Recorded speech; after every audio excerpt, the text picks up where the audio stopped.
Bom Jesus, vocal Cristo Vive, juntamente com o vocal Gideões da Fé, do Bom Jesus, vocal de Senhoras unificado da Beceba, hoje foi vocal de jovens, na quinta-feira vocal de Senhoras unificado, também vocal de Senhoras unificado da Manancial de Vida, irmã Daniela, com bondade, leve as irmãs lá esse aviso, vocal de Senhoras unificado da Ebenezer e vocal Renovo de Cristo, Renovo de Cristo. Então esses vocais, depois dessas festividades carnavalescas, os irmãos devem estar presentes no culto de doutrina, louvando a Deus, porque é bom estarmos aqui na casa de Deus.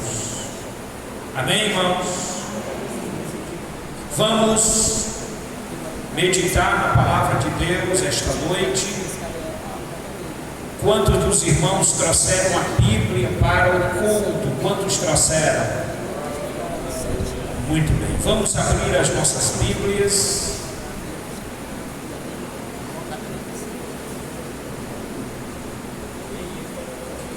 No livro de Gênesis,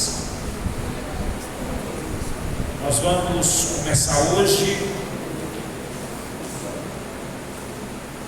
a doutrina do pecado. Gênesis capítulo de número 3, a partir do versículo de número 1, nós vamos uma série de estudos a respeito deste assunto que faz parte das doutrinas básicas da fé cristã. Gênesis capítulo de número 3, versículo de número 1 até o versículo de número 19.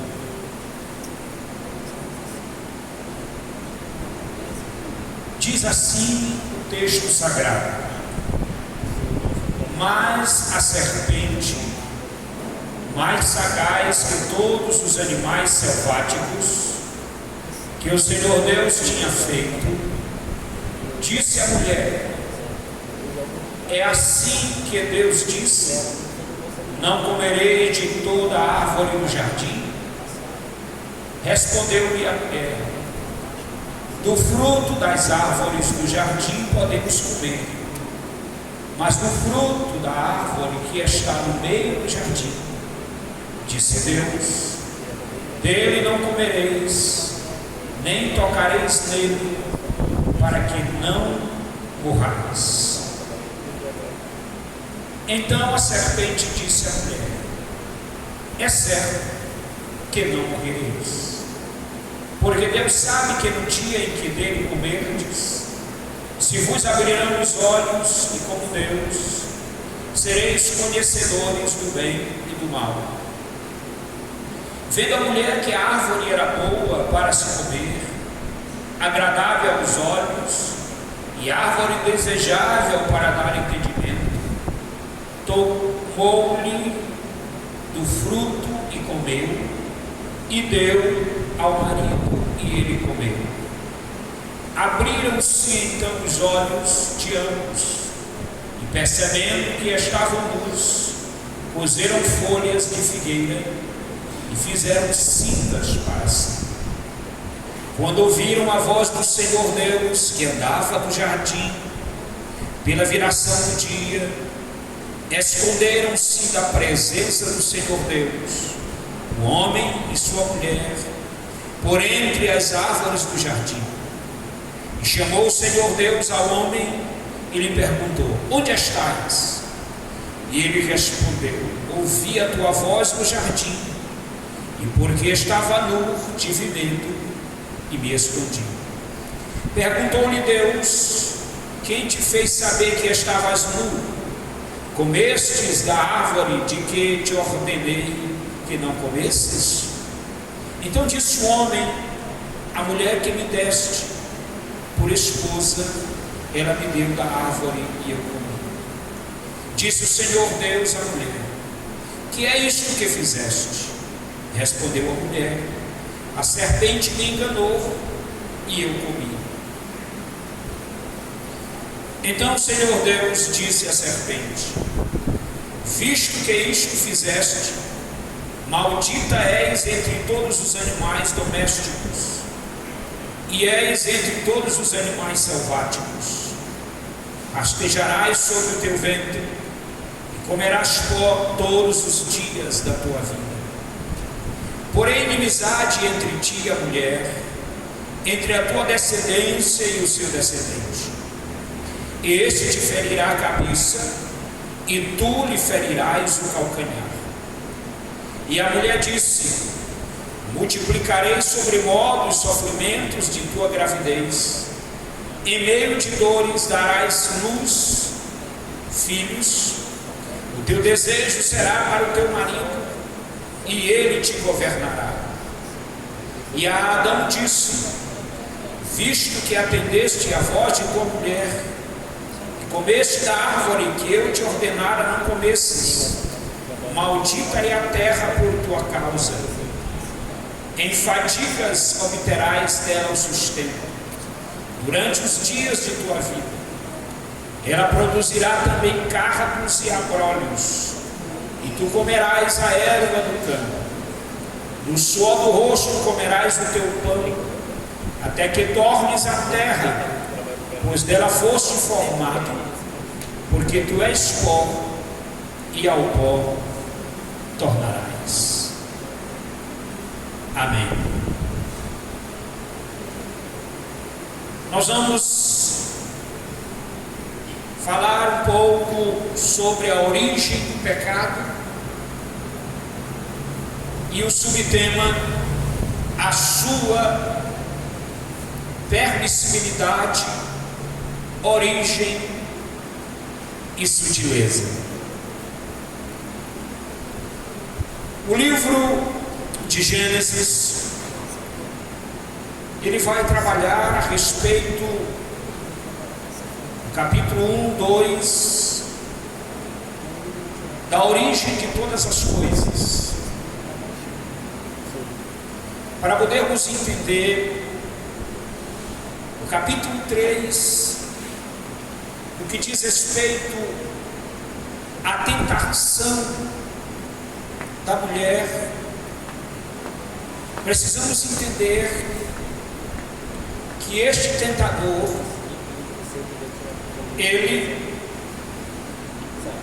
já tinha se rebelado contra Deus no mundo original, denominado o mundo habitação dos anjos. Ele era um querubim ungido, chamado Lúcifer.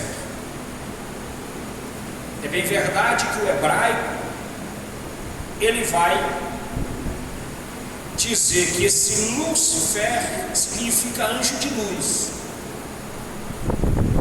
mas a Bíblia também descreve ele como príncipe, descreve ele como a estrela,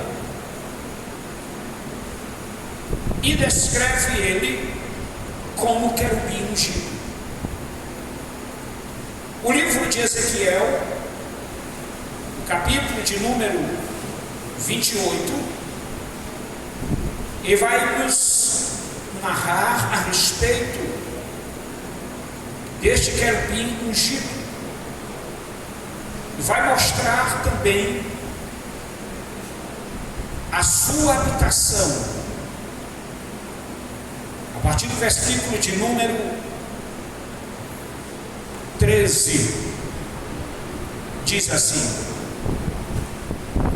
estavas no Éden, jardim de Deus. Esse Éden, jardim de Deus, não é o Éden de Gênesis 3.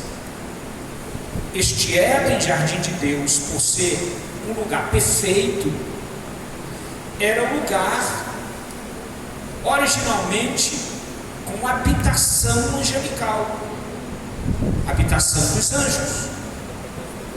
Este lugar era antes de Gênesis capítulo número 1. No princípio criou Deus os céus e a terra. Esse princípio criou Deus os céus e a terra. Este lugar chamado Éden, habitação original angelical, ele era antes de Gênesis capítulo de número 1, versículo de número 1. Então observe bem, estava no Éden, jardim de Deus, de todas as pedras preciosas te cobrias: o sardio, o topázio, o diamante, o berilo, o ônix, a jaspe, a safira, o carbúnculo e a esmeralda. De ouro se te fizeram os engastes e os ornamentos. No dia em que foste criado, foram eles preparados. Tu eras querubim da guarda, ungido, e te estabeleci, permanecias no monte santo de Deus. No brilho das pedras andavas. Perfeito era nos teus caminhos, desde o dia em que foste criado até que se achou iniquidade em ti. Então observe que descreve o texto a respeito do querubim ungido, da sua morada e da perfeição deste lugar que era a habitação dele. Então ele era o sinete da perfeição, ele era o querubim ungido. Qual é a função do querubim? Qual é a função do arcanjo,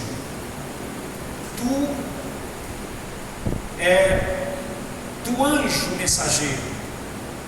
O querubim, ele é o ser angelical que está mais perto de Yahvé, mais perto. No que diz respeito a este querubim, ele tinha um local, uma parte do mundo original, que era a habitação angelical, que ele próprio governava. Porque o querubim tem uma função angelical, e o lugar que ele governava era o local original no mundo invisível, antes de Gênesis capítulo de número 1, versículo de número 1. O certo é que neste mundo original, não sei de que forma, não sei de que maneira, não me perguntem, eu não sei explicar, como surgiu o desejo ou a forma dele querer ser maior do que Deus, que ele estava no estado perfeito, mas ele tinha liberdade, ele tinha livre-arbítrio.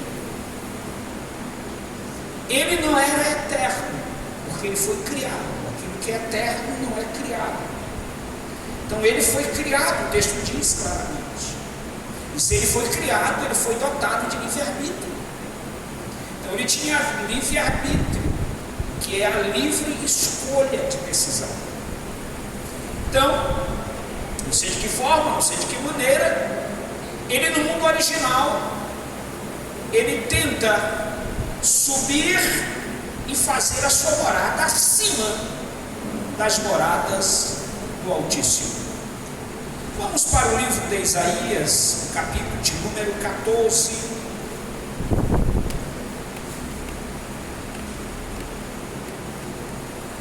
E o versículo de número 12 em diante. Como caístes do céu, ó estrela da manhã, filho da alva, como foste lançado por terra, tu que debilitavas as nações. Tu dizias no teu coração: eu subirei ao céu, acima das estrelas de Deus exaltarei o meu trono, e no monte da congregação me assentarei nas extremidades do norte. Subirei acima acima das mais altas nuvens, e serei semelhante ao Altíssimo. Então, a partir desse momento, ele no mundo, habitação angelical, ele expressa a intenção de ser semelhante a Deus, de colocar sua morada acima da morada do Altíssimo. E aí Deus lhe rejeita, Deus expulsa ele desse lugar. Vamos ver o que diz Apocalipse, capítulo de número 12 e o versículo de número 9. Foi expulso o grande dragão, a antiga serpente, que se chama Diabo e Satanás, o sedutor de todo mundo. Sim, foi ele atirado para a terra, e com ele os seus anjos. Então ele estava num local confortável, mas ele, depois dessa intenção, ele foi retirado do lugar aonde ele estava e ficou agora num local indesejável. Pastor, e agora onde é que ele foi? Para onde é que ele foi? Onde é que ele está? Aí o texto que lemos na abertura do trabalho, inclusive o Meirelles leu o texto de Efésios, capítulo número 6, ele está no lugar que ele não ficou no mundo, habitação angelical. Aí ele desce, a terra ainda não estava criada, a terra sem forma e vazia. Então ele não veio para a terra, ele não ficou no lugar angelical, ele desce, e ele fica onde? Fica nas regiões celestiais. Aonde são as regiões celestiais? Onde é que fica esse lugar? Fica acima do céu atmosférico, que é o segundo céu. Tem o primeiro céu, céu atmosférico, é esse céu que a gente olha nos nossos olhos. Aí tem o segundo céu, que é as regiões celestiais. Aí ele fica exatamente nestas regiões celestiais. Depois das regiões celestiais, aí vem o terceiro céu, que é a morada de Deus, morada do Altíssimo. E ele está nas regiões celestiais, porque ele desceu do lugar angelical. A terra era sem forma, não existe a terra, e aí ele fica nas regiões celestiais. Diz assim a palavra de Deus, capítulo número 6 de Efésios, versículo de número 12. Porque a nossa luta não é contra o sangue e a carne, e sim contra os principados e potestades, contra os dominadores deste mundo tenebroso, contra as forças espirituais do mal nas regiões celestes. Dominadores e forças espirituais do mal nas regiões celestes. Ele está lá. Pastor, ele não está no inferno? Não. Mas ele usa tudo aquilo que é caracterizado ao inferno como domínio dele, como é a ação dele. Tudo aquilo que é infernal, ele usa, está no seu domínio, para ele usar de acordo com a sua própria vontade. Vamos voltar ao texto de Gênesis 3. Então, no mundo espiritual já havia uma revolta entre esse elemento e o grande Yahvé. Aí Deus forma a terra. A terra sempre existiu. A terra sempre existiu. Agora ela denominou-se terra momento que Deus disse: haja a porção seca. Mas a porção seca já existe. A terra, no sentido terra. Então veja o que diz: no princípio criou Deus os céus e a terra. A terra, porém, ela estava sem forma e vazia. E havia trevas sobre a face do abismo, e o Espírito de Deus pairava por sobre as águas. Então, Deus, a partir desse momento, Ele forma cada elemento que vai estar correlacionado à terra. Aí Ele forma luz e depois faz com que a porção seca apareça. E aí, depois de tudo isso formado, aí Deus forma o homem do pó da terra e coloca limites para esse homem viver nesse lugar que era para ele cultivar, que era para ele viver. Deus formou o homem perfeito. Diz o hebraico que quando Deus forma o homem, Ele coloca no homem uma proteção. E essa proteção era como se fosse uma proteção santa, que ele não tinha capacidade de ver iniquidade, que ele era perfeito. Ele estava em estado perfeito, com essa proteção santa. Então não tinha capacidade, ele não tinha maneira de ver iniquidade. Ele estava dentro de um mundo perfeito. Então Deus formou o homem, colocou no jardim, colocou limites. O primeiro limite que Deus colocou está no versículo de número 16 e 17 do capítulo 2 de Gênesis, se você puder acompanhar. E o Senhor Deus lhe deu esta ordem.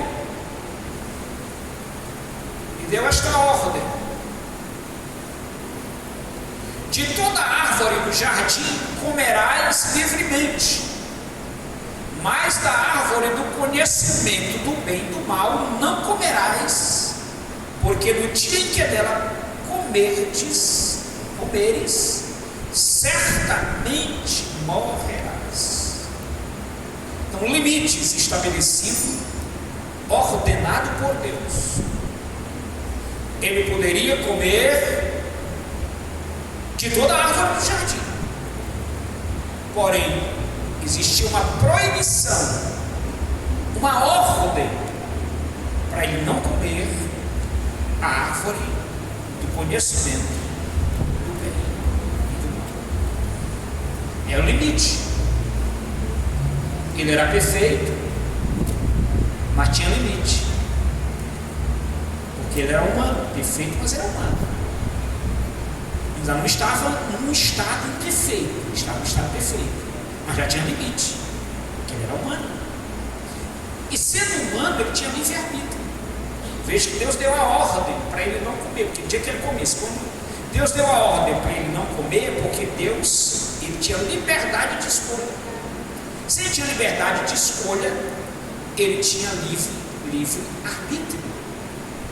Muito bem. Então, depois Deus não achou que o homem estivesse só. E Deus faz uma mulher e trouxe ao homem.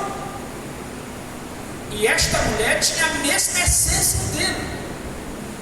E ela também era perfeita, porque foi feito do mesmo material.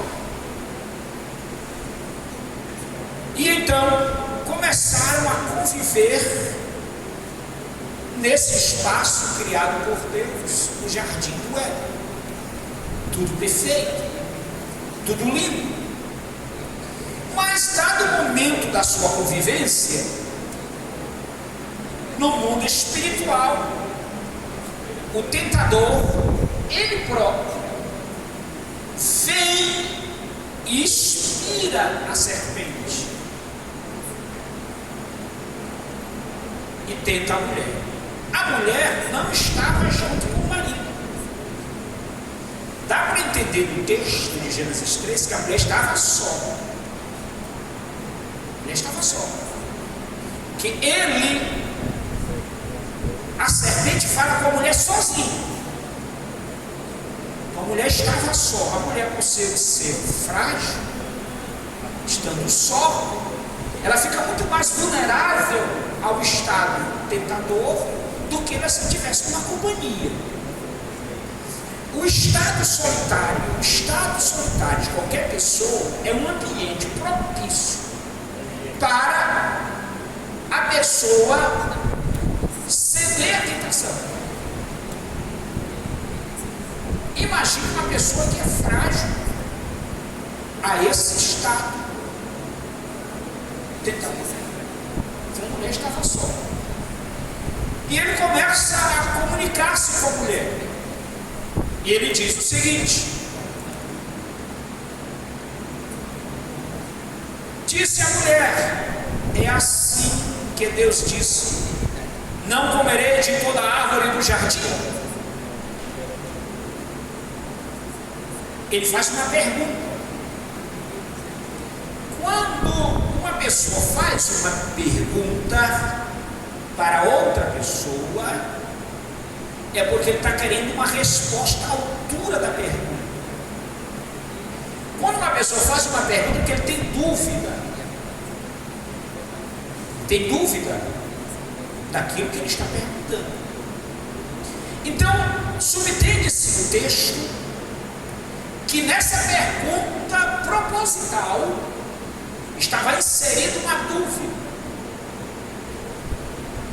E ele, habilidoso que é, a mulher responde: do fruto das árvores do jardim podemos comer, mas do fruto da árvore que está no meio do jardim, disse Deus, dele não comereis, nem tocareis nele, para que não morrais.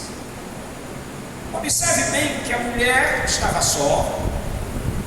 Ele faz uma pergunta, insere uma dúvida na pergunta, e a mulher cai de bandeja, responde para ele como ele queria a resposta, e ainda acrescenta o que Deus não disse. Aí vem o perigo. Se ela tivesse só na dúvida, é uma coisa, mas a dúvida, ela desequilibra a pessoa e leva a pessoa frágil a ceder à tentação.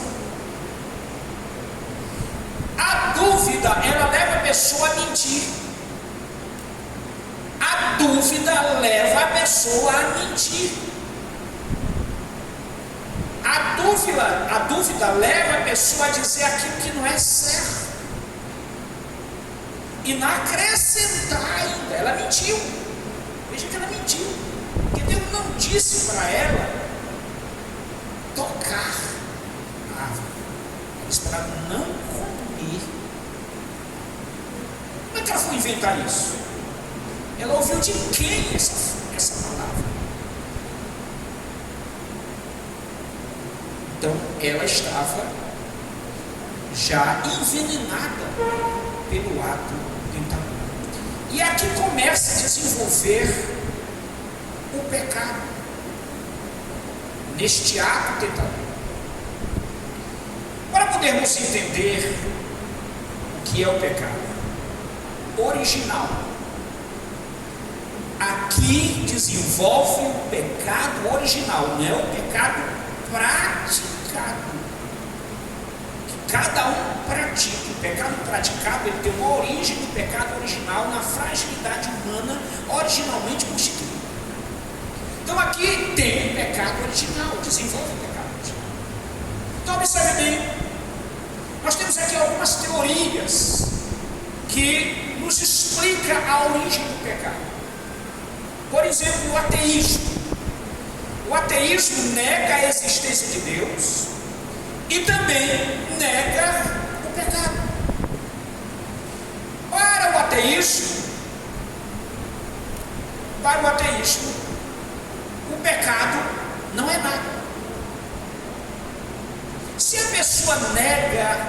Deus, o pecado não é nada para ele, porque ele negou a existência de Deus. Então, por isso, a doutrina ou a teoria ateísta e materialista, ela nega a existência de Deus. Para esta teoria que defende esta teoria, o pecado não é nada. Pecar é como se fosse nada. Segunda teoria, o determinismo, é a teoria que afirma ser o livre-arbítrio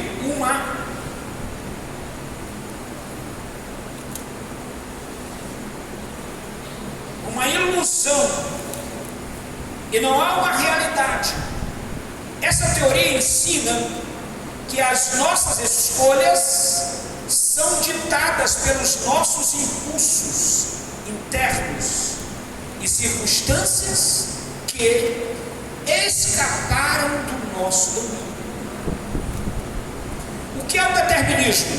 Ele ensina que as nossas escolhas são ditadas pelos nossos impulsos e impulsos internos e circunstâncias que escaparam do nosso domínio.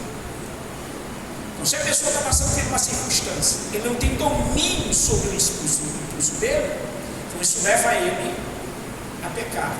Então isso significa pecado. Apenas os impulsos em circunstâncias que ele não tem domínio. Terceiro, o hedonismo. O hedonismo vem da palavra grega que significa prazer. É a teoria que sustenta que o melhor ou mais proveitoso que existe na vida é a conquista do prazer. Se você sente feliz realizando tal ato, tranquilo, isso não é pecado. O importante é que você esteja feliz. Você não ouve essa informação por aí, o importante é que você está feliz. O importante é que você está bem. Está fazendo bem para o seu corpo, para a sua mente, para a sua vida. Então, essa é a teoria do hedonismo, a teoria do prazer. Para isso, não é pecado. Para eles não são pecados, que defendem essa teoria. Aí vem outra teoria, a teoria da ciência cristã. Ela é uma teoria sorrateira. A teoria da ciência cristã ensina que nega a realidade do pecado. A teoria ensina a negação da realidade do pecado. A realidade do pecado não existe. Ela vai explicar por quê. Mas aí vem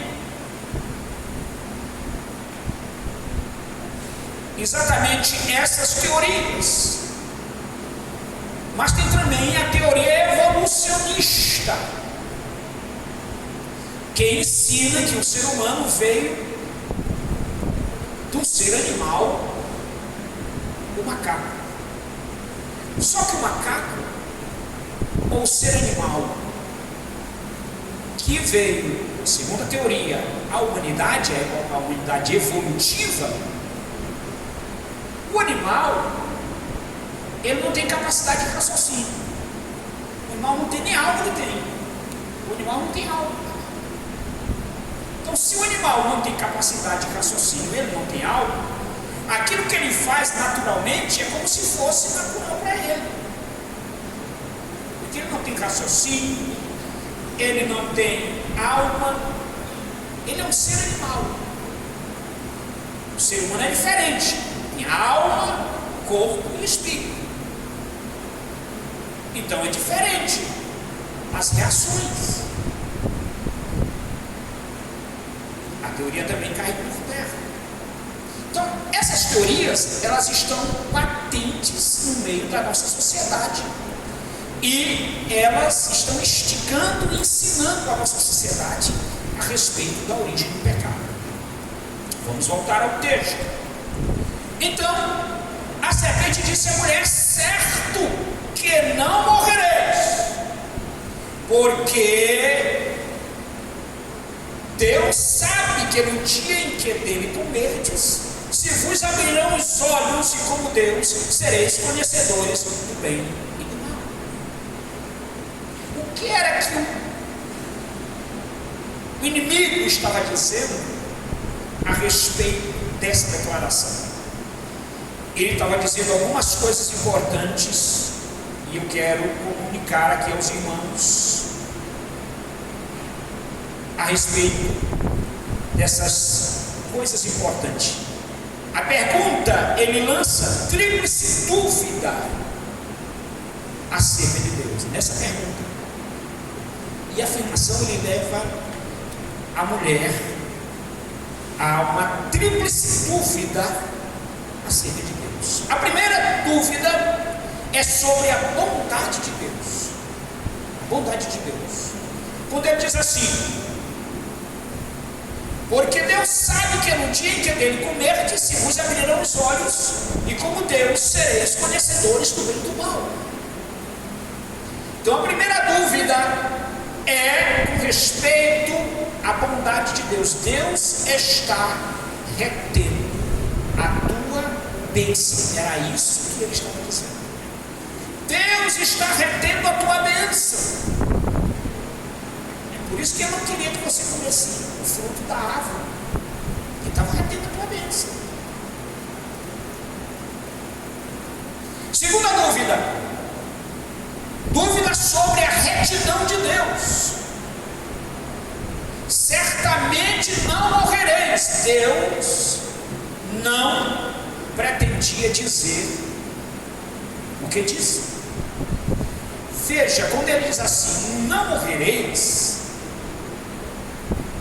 é certo que não morrereis, porque Deus sabe que no dia em que dele comerdes, se vos abrirão os olhos, e como Deus serei conhecedores do bem e do mal.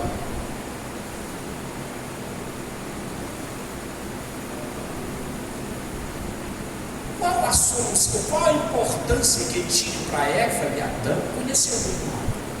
Se eles estavam no estado perfeito, ele não sabia o que era isso. Mas para ele, para o inimigo, ele queria justificar essa justificativa furada para convencer Eva. Então ele estava falando sobre a retidão de Deus. Dúvida, terceira e última, sobre a santidade de Deus. Versículo 5. Versículo 5 diz assim: porque Deus sabe que no dia em que dele comerdes, se vos abrirão os olhos, e como Deus sereis conhecedores do bem e do mal. Nunca eles chegariam no estágio de ser como Deus. Eva e Adão sempre seriam humanos, nunca seriam Deus. Nunca chegariam ao estágio dele, nunca chegariam ao limite ou chegaria à posição de Deus. Sempre na posição humana, sempre na posição do dependente, sempre na posição daquele frágil humano. Mas para o inimigo, ele estava falando, trazendo uma dúvida sobre a santidade de Deus. Deus proibiu comer da árvore, porque tem inveja de vocês. É isso que está dizendo. Sabe por que Deus proibiu vocês comer a árvore? É porque Ele tem inveja de vocês. Ele estava explicando algo para a Eva e Adão. Sabe por quê? Inveja não pertence a Deus. Deus não tem inveja de ninguém. Inveja é coisa humana. Inveja é fruto do pecado, já é uma consequência do pecado. Então ele estava justificando para convencer Eva, porque ela tinha comido o fruto proibido, que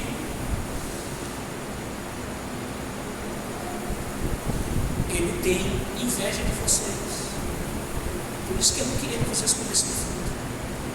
Irmãos, quando a pessoa está envolvida nessas questões, dentro de um processo como este, ele perde a noção da vida e do raciocínio. Ele perde a noção da vida.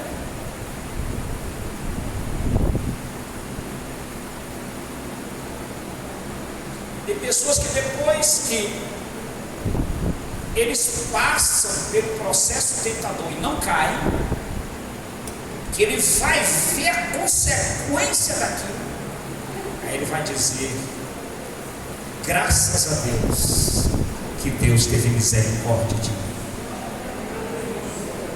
porque as consequências são terríveis. A partir desse momento, a primeira coisa que aconteceu é que Eva deixou de ser perfeita e começou a ser imperfeita. E a partir dessa imperfeição, ela começou a olhar para si e a ver a sua imperfeição. Ela procurou esconder a sua imperfeição. E é assim que acontece. Quando a pessoa está no estado de raciocínio, no estado de domínio, é uma coisa, mas quando ele cede, então ele perde a noção daquele domínio, e aí ele cai na realidade. Assim aconteceu com Eva e Adão. Ela perdeu a imperfeição e olhou para si, e olhou que estava imperfeito e queria uma proteção, porque ela estava imperfeita. Mas, irmãos, quem protege a nossa imperfeição não é as consequências daquilo que praticamos. A única pessoa que protege a nossa imperfeição é a presença de Deus. É Deus que nos protege da nossa imperfeição, porque Deus, ele teve a misericórdia de fazer vestes para cobrir a imperfeição de Adão e Eva, porque Ele cuida de nós. Bendito seja o santo nome do Senhor para sempre.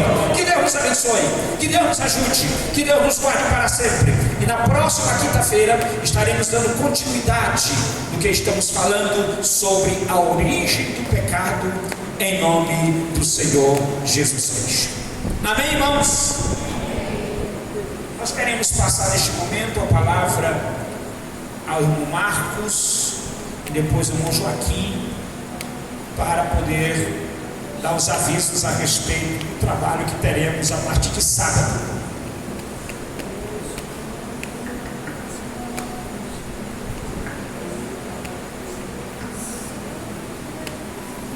Meus irmãos, a paz do Senhor. Nesse momento eu gostaria de tratar com os irmãos a respeito do trabalho que irá acontecer sábado, dia 18, e vai até dia 19, por 24 horas com Deus. A programação ela vai ser da seguinte forma: eu sei que tem sido repetitivo aí, a gente já deu uma volta nas congregações, mas faz-se necessário estar relembrando os irmãos. O trabalho ele irá iniciar-se às 5 horas da manhã, né? E esse trabalho vai das 5 às 6, a abertura do trabalho, e a partir das 6 horas da manhã, a coordenação de missões estará coordenando o trabalho até às 8 horas da manhã. Das 8 horas da manhã até às 10 estará sobre a responsabilidade da coordenação infantil. Das 10 ao meio-dia estará sob a coordenação de adolescentes. Do meio-dia até as 14 horas estará acontecendo aqui um momento de louvor e adoração. Amém? E nós estaremos aí já convidamos algumas pessoas individualmente, alguns levitas, mas está aberto para todos os levitas da área se fazer presente nesse momento, para ter aí a sua oportunidade de alegremente louvar a Deus. Das 14 horas até as 16 estará sob a coordenação do departamento feminino. Das 16 às 18 horas estará sob a coordenação dos Novos na Fé, departamento de Novos na Fé. Das 18 às 21 horas estará sob a coordenação de Mocidade. Das 21 às 0 horas estará sob a coordenação do departamento masculino. E das 0 horas até as 5 horas da manhã, nós estaremos aí sob a coordenação do nosso pastor José de Arimateia, amém? Que estará conduzindo o trabalho, e nós pedimos à igreja que se faça presente, que os irmãos estejam incentivando os demais, aí de forma pessoal, fazendo o convite, animando o irmão, e certamente o trabalho será uma bênção. Nós temos aí presenciado algo que está acontecendo lá nos Estados Unidos. Eu até falei na terça-feira que um grupo de jovens tiraram um período para orar, e esse período de oração já tem durado, a última vez que eu olhei já estava mais de 140 horas, eles adorando a Deus e não querendo parar, Isso tem sido aí motivo de muitos noticiários aí nas redes sociais. E nós, da coordenação, que estamos aí de frente da coordenação, nós estamos organizando um lanche, e esse lanche ele vai perdurar durante toda a programação. Nós iremos organizar uma mesa bem bonita, bem caprichada, com muitas variedades, para que os irmãos, quando aqui estiverem, possam fazer o lanche, retornar para dentro do templo. E o que nós pedimos é que os irmãos nos ajudem, doando algo para nós fazermos aí, juntarmos e fazermos esse lanche e deixar à disposição de toda a área em nome de Jesus. São esses os nossos avisos, e que os irmãos possam nesse dia não marcar nenhum compromisso, e reserve esse dia para que você possa estar aqui cumprindo 24 horas, adorando a Deus e se alegrando na presença de Deus. Eu agradeço a oportunidade em nome de Jesus. Muito bem, meus irmãos, falando ainda sobre o avivamento que Deus está fazendo na parte sul dos Estados Unidos. O avivamento é numa faculdade batista, e é uma faculdade onde eles defendem a ideia de John Wesley. John Wesley foi o maior avivalista no seu tempo da Inglaterra, John Wesley. E nessa faculdade, inclusive lá no local onde fazem os eventos, eles colocaram um tapete de John Wesley. E em cima do tapete de John Wesley, exatamente é onde os irmãos estão orando, e Deus está curando, batizando com o Espírito Santo, avivando a igreja, e é uma bênção de Deus. Se cumpre também naquele momento uma palavra do pastor Billy Graham, que ele disse que o que Deus fez no passado, Ele estava fazendo agora no presente. Bendito seja o nome do Senhor. Então que a gente possa orar incansavelmente, e Deus vai fazer grandes coisas aqui neste lugar durante esses dias, em nome do Senhor Jesus. A nossa programação é encerrar 5 horas, mas se Deus fizer como está fazendo nos Estados Unidos, a gente pode ir até muito mais, depender de Deus aí, Se os irmãos aguentarem, e quanto mais poder, mais pessoas vão para aquele local, entendeu? É uma grande multidão na igreja, fora da igreja, fora da faculdade, e a notícia correu pelos Estados Unidos, e é muita gente correndo para o lugar, e gente recebendo a bênção de Deus. É uma bênção, irmãos. Glória, pois, ao nome do Senhor nosso Deus. Aviso o irmão Pedro Gonçalves, família pede oração, pois os mesmos irão viajar. A orar, oremos, pois, pelos amados irmãos. A escola bíblica dominical vai ser antecipada para amanhã, não é? De domingo para amanhã. Os irmãos da escola, professores e alunos devem estar presentes na escola dominical amanhã. Vamos de pé, agradecer a Deus em nome do Senhor Jesus Cristo. Eu agradeço pela participação aí dos vocais, presente, conjunto, os irmãos que trabalham na mídia. Deus abençoe grandemente. Quantos querem as orações? Muito bem.